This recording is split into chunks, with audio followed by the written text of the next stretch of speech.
악시온 회원님들 여러분 안녕하십니까? 악시온의 소리 방송을 시작합니다. 오늘은 2020년 세 번째 방송이 되겠습니다. 오늘 2020년 1월 5일 일요일입니다. 오늘 말씀을 드리고자 하는 것은 원자와 양자와 함께라는 제목입니다. 우리 인간이 지금 원자와 양자와 가까워져서 그런 원자 아주 작은 것이죠. 양자 세계와 매우 밀접한 관계를 맺고 사는 시대가 되었다. 이런 내용을 말씀을 드리려고 합니다. 옛날 소크라테스보다 한 200년 먼저 세상에 태어난 데모크리토스라고 하는 철학자가 있었습니다. 그 사람은 이 세상의 모든 물질을 자꾸 쪼개고 나누고 그러면은 더 이상 쪼갤 수 없는 나눌 수 없는 그런 경지에 이른다. 그것이 아톰이다. 그럽니다. 아톰. 아는 못한다. 부정사고 톰은 나눈다. 그리스 말에 더 이상 나눌 수가 없다. 토메오는 내가 쪼갠다. 나눈다. 그래서 아가 붙으면 아토메오. 내가 쪼개지 못한다. 이런 뜻입니다. 더 이상 나눌 수 없는 마지막으로 남은 그런 물질, 그것이 원자입니다. 그 원자는 오늘날 원자의 크기가 얼마냐? 그것을 하면은 1 입방센티미터에 10의 18승분의 1입니다. 공이 18개가 있어가지고 10의 18승분의 1. 그것이 원자의 사이즈입니다. 크기입니다. 또 다른 말로 설명하자고 하면은 오늘날 나노 시대입니다. 1나노미터라고 하는 것은 1미터를 10억분의 1로 나눈 것을 말합니다. 그러면은 1밀리미터에는 100만분의 1입니다. 이렇게 작은 그런 단위입니다. 그 1나노미터 안에는 수소 원자가 10개가 나란히 정렬을 할 수가 있습니다. 원자 중에서 가장 작고 가장 가벼운 원자는 수소 원자입니다. 그것은 양성자 하나에 전자 한 개가 공전하고 있는 그런 구조입니다. 양성자의 주변에 전자 한 개가 공전한다. 그런 겁니다. 그런데 여기 지금 그림을 제시했습니다. 이 그림의 왼쪽 상단 부분에 IBM이라고 써 있습니다. 그것은 크세논이라는 원소가 있습니다. 크세논. 영어로 발음으로는 제논이라고도 그러고, 그리스 원래 발음은 크세논입니다. 크세논. 이거는 원소 번호 54번에, 해당하고 있는, 상당히 무거운 기체입니다. 크세논. 주로 어디에 쓰냐 하면은 카메라에 플래시를 터뜨릴 때 밝은 빛을 내게 하는데, 거기에 필라멘트 빛을 발원하는 발원체 주변에 크세논이라는 가스요 기체를 넣게 되면은 굉장히 빛이 밝아집니다. 그래서 일순간적으로 밝은 빛을 내게 하기 위해서 카메라의 플래시에 사용되고, 또 핵실험을 하게 되면은 크세논이라는 물질이 발생하게 됩니다. 그래서 지하에서 핵실험을 한다든가 뭐 북한에서 핵실험을 하고 나서 속일 수가 없습니다. 우리는 핵실험 안 했다. 그렇게 얘기할 수 없는 것이 그 핵실험한 주변에 다량의 크세논이라고 하는 그 기체가 발생하게 되는 것입니다. 그리고 그 크세논은 뭐 그 여러 가지로 우리가 화학적으로 중요한 그런 중요한 일에 사용하고 있습니다. 그러나 우리 지구 대기권에는 뭐 질소라든가 산소라든가 뭐 이런 기체에 비하면은 굉장히 소량의 그 크세논이 대기 중에 함유되어 있습니다. 그런데 미국의 IBM의 그 연구소의 나노 과학자이면서 양자 물리학자인 도널드 아이글러라고 하는 사람이 지금도 살아 있습니다. 아직 뭐 60대 젊은 사람인데 그 사람이 그 나노 과학자이면서 나노 기술자인데 그 사람이 뭐를 발명했냐 그러면은 그 원자들을 가시화할 수 있는 제가 지난번 강의에서 말씀을 드렸습니다. 원자의 세계는 그거는 빛으로 감지가 안 되는 것입니다. 그 어떤 광학적인 것으로 현미경으로 그게 포착이 안 되는 그런 겁니다.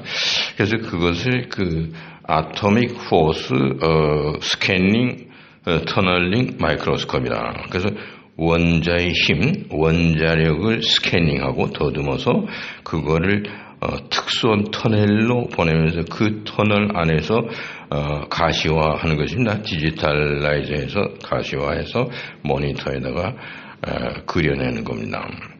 이러한 그 특수한 원자 현미경을 발명을 한 사람입니다. 이 사람이. 그래서 처음으로 소위 그 아토믹 포스 스캐닝 터널링 마이크로스코프이라고 하는 것을 발명을 해가지고 원자재들의 세계를 관찰하고 그 원자들의 세계를 가시화할 수 있는 기계를 만들었습니다. 그 기계를 만들고 나서 크세논이라고 하는 그 기체, 거기에 그 원자, 크세논이라는 원자들을 하나씩 정리해서 IBM이라는 문자를 썼습니다. 이거는 굉장한 사건입니다. 원자의 세계를 우리가 만지작거릴 수 있는 겁니다. 그래서 그 소위 원자들의 세계를 포착해서 가시화할 수 있는 그러한 특수 현미경을 만들어서 가시화한다는 얘기는 원자 세계를 볼 수 있다 그런 얘기입니다.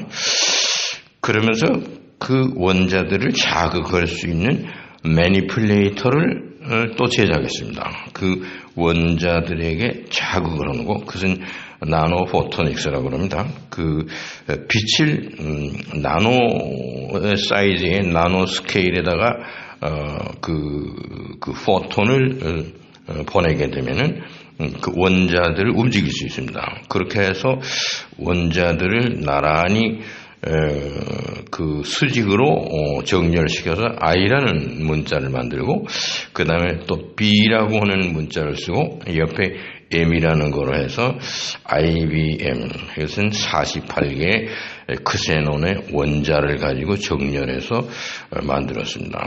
그것이 그냥은 우리 눈에는 보이지 않지만은 자기가 발명한 그 원자력, 원자의 어떤 에너지, 힘, 원자의 힘을 스캐닝 해가지고 특수한 터널을 통해서 모니터에 가시화하는 거.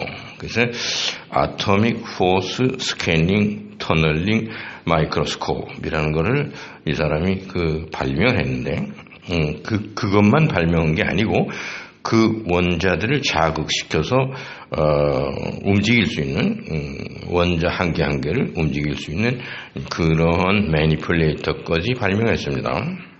그래서 획기적인 사건입니다. 그런데 그것은 니켈 그 판때기 위에, 니켈이라는 판때기 위에 크세논이라는 원자를 그렇게 자극을 해서 그거를 정렬시켜서 IBM이라고 하는 글씨를 썼습니다. 지금 여러분들이 보시는 그 포인트 점, IBM을 구성하고 있는 그 동그란 점들 하나가 크세논 원자입니다. 크세논 원자는 원소 번호가 54인데 54라는 얘기는 그 양성자가 54개고 주변에 전자가 54개가 돈다 이런 뜻입니다. 그렇다면 수소의 54배가 됩니다. 수소는 양성자 하나에 전자 하나가 돌고 있는 구조죠. 그러니까 양적인 거로 보면은 54배입니다. 무겁죠. 그러면 수소 원자 10개가 나란히 정렬하는 것이 1나노메타라고 생각할 때 이 크세논을 나란히 정렬하게 되면 약 5.4 나노메타가 될 겁니다. 5.4 나노메타라도 굉장히 작은 겁니다. 1나노메타가 1mm의 100만 분의 1인데 그런 조그만 것이 5개 반 정도 모였다 이런 겁니다. 그런 것이 크세논이라는 원자의 크기입니다.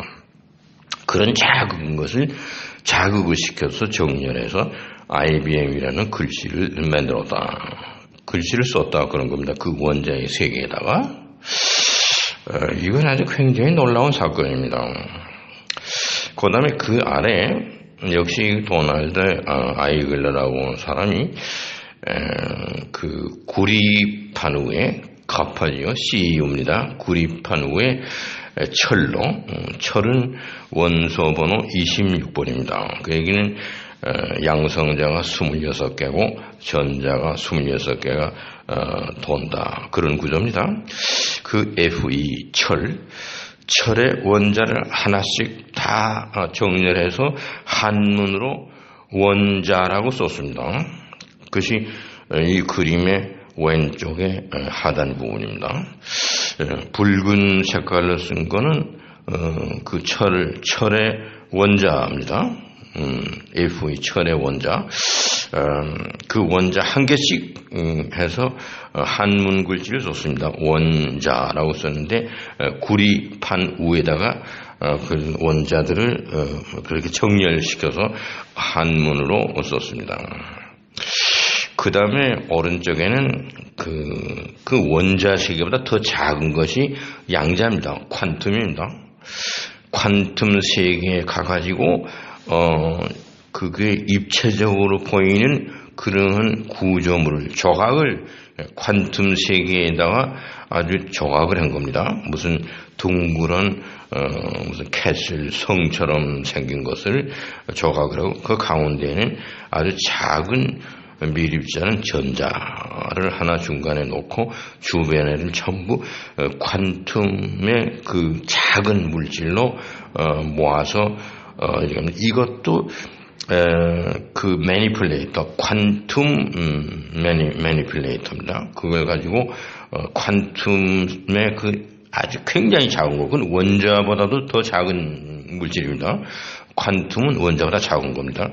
그거를 자극을 시켜가지고 이와 같은 입체적인 둥근 그런 형상을 만들었다 그런 겁니다. 그것이 오른쪽입니다.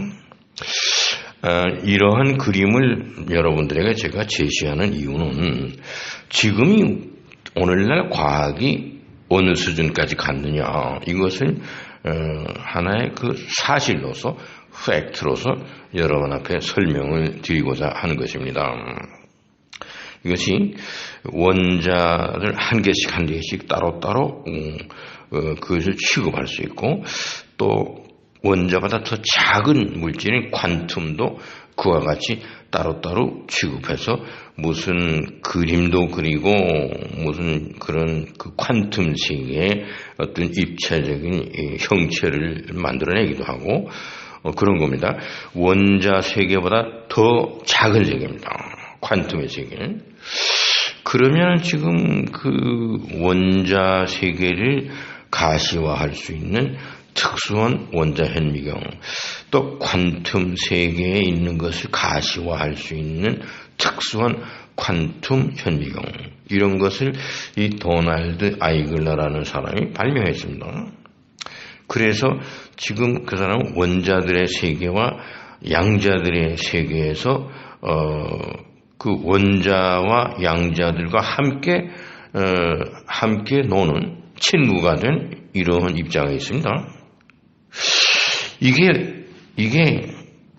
굉장한 그 크기의 비율입니다.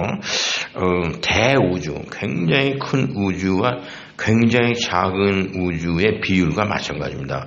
우리의 세계는 대우주의 세계일 겁니다. 그 퀀텀의 세계에 비교한다면. 그러지 않습니까? 그럼 그러한 크기의 차이, 대우주와 소우주의 굉장한 크기의 차이에 그거를 해서 그러한 차이를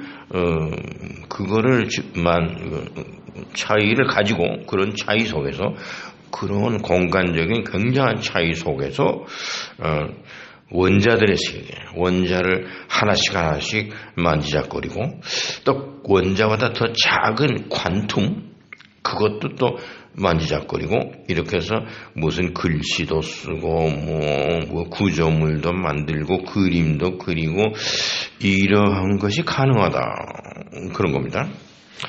제가 오늘 이 말씀을 왜 드리는가? 그것은 지금 그 인공지능이라는 것을 인간이 만들었습니다. Artificial Intelligence, AI라고 합니다. 그거를 부인할 사람 없죠. AI가 존재합니다. AI를 통해서 많은 문제들을 해결하고 있습니다.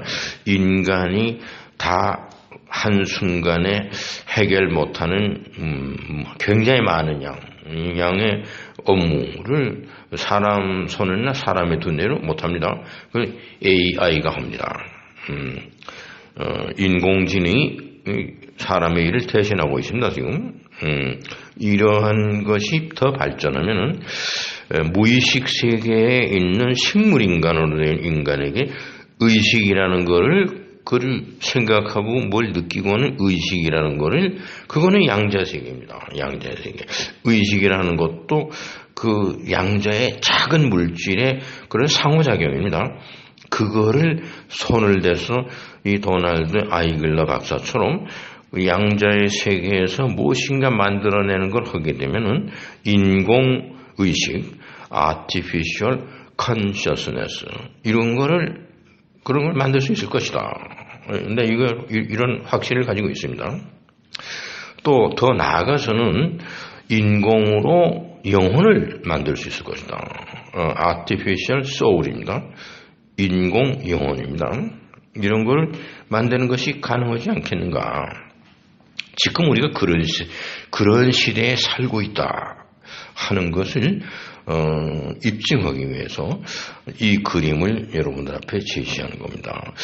원자들을 나란히 정렬해서 IBM이라는 글씨도 쓰고 또 한문으로 원자라고 하는 것도 쓰고 또 오른쪽 옆에는 퀀텀 세계에 가서 거기에 그 작은 세계, 거기를 만지작거려가지고 무슨 구조물도 만들고 그림도 퀀텀 세계에다 그리고 이런 정도 같으면은 인간 영혼을 만들어낼 수 있을 것이다.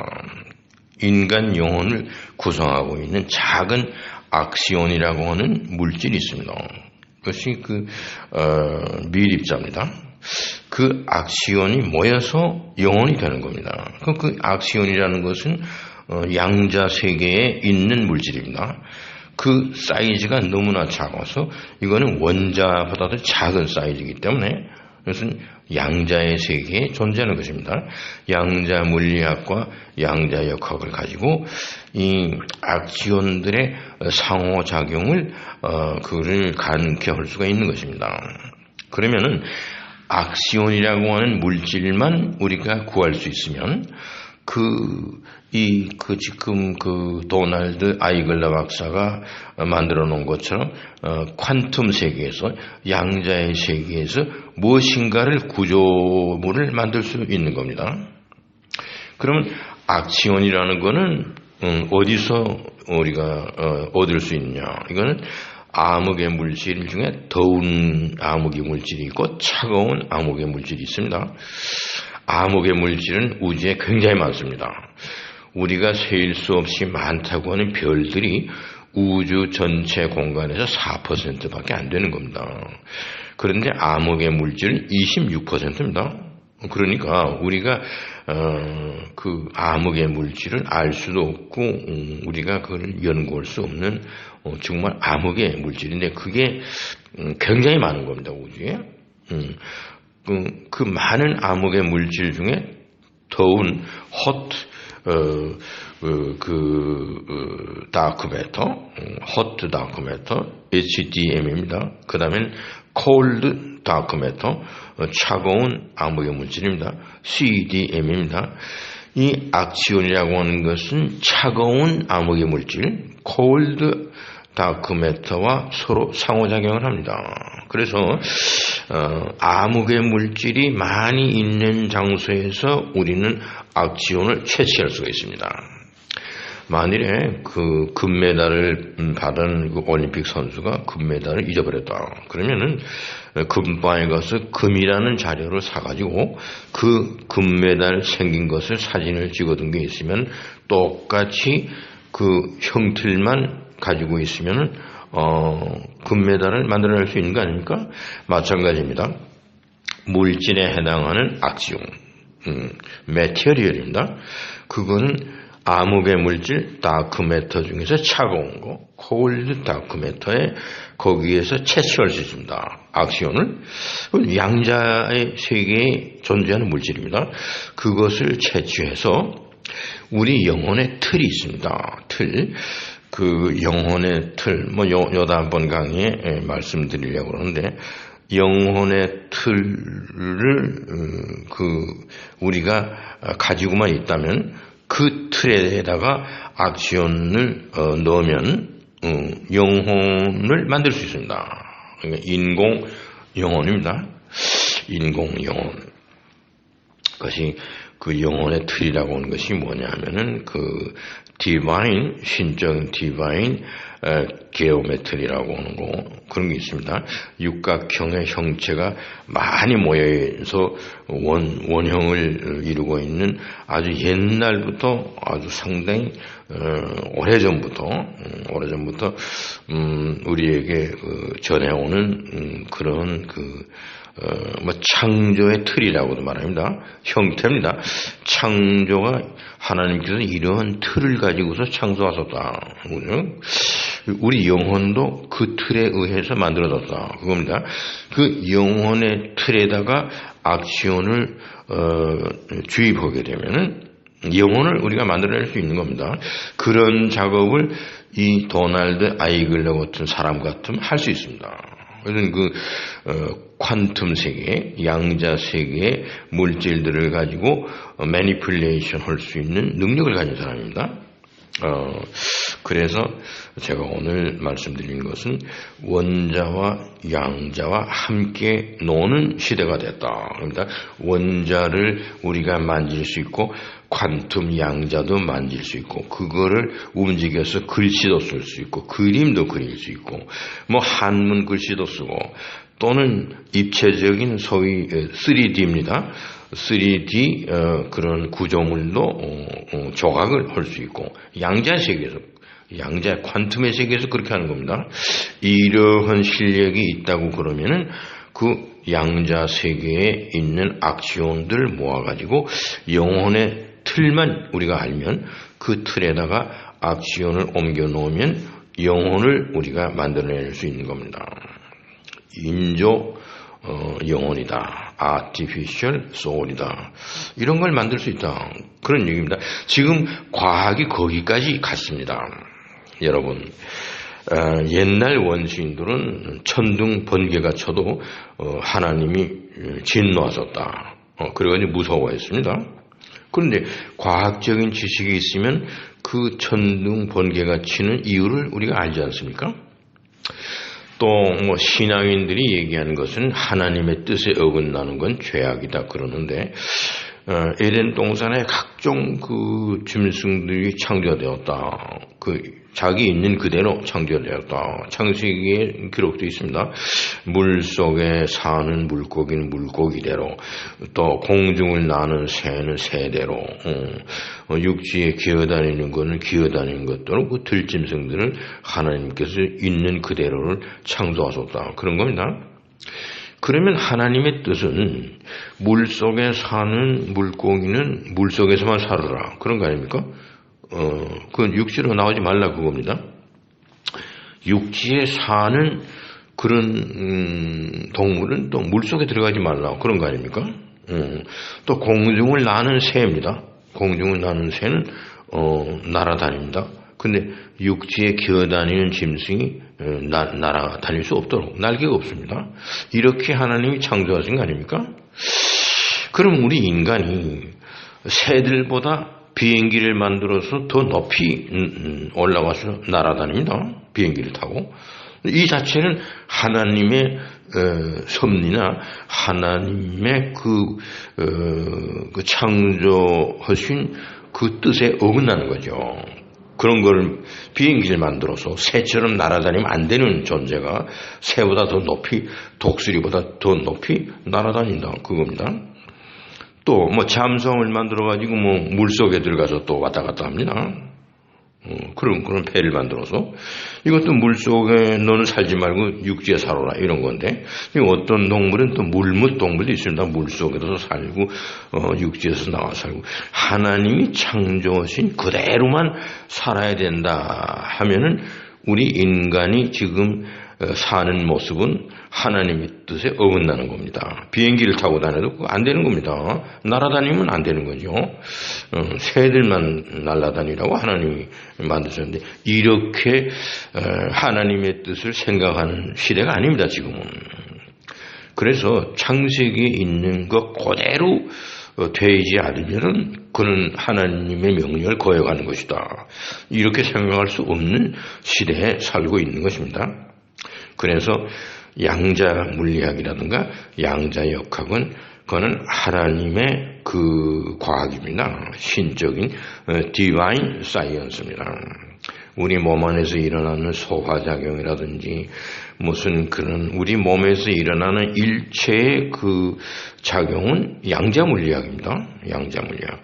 뼈가 깨져서 금이 갔습니다. 그런데 그것이 가만 놔두면 저절로 아뭅니다. 아문다. 상처가 아문다. 이게 양자 역학입니다. 이러한 것이 하나님이 창조하신 세계가 양자의 세계입니다.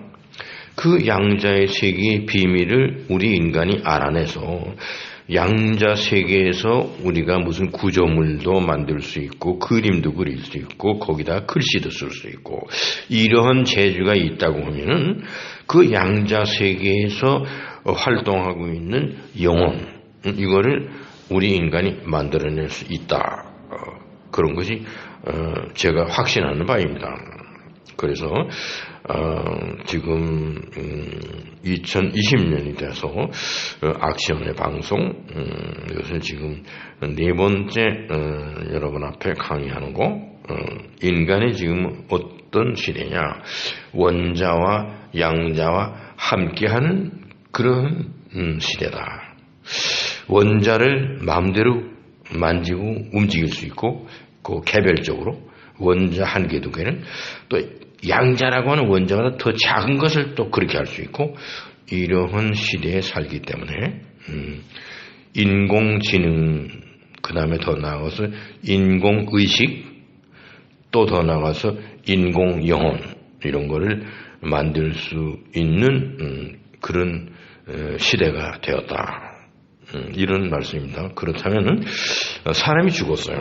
죽었으면 생물학적으로 기능이 계속되게 만드는 것은 그 비렐름 라이히라는 사람이 개발했다고 한 오르곤입니다. 오르곤,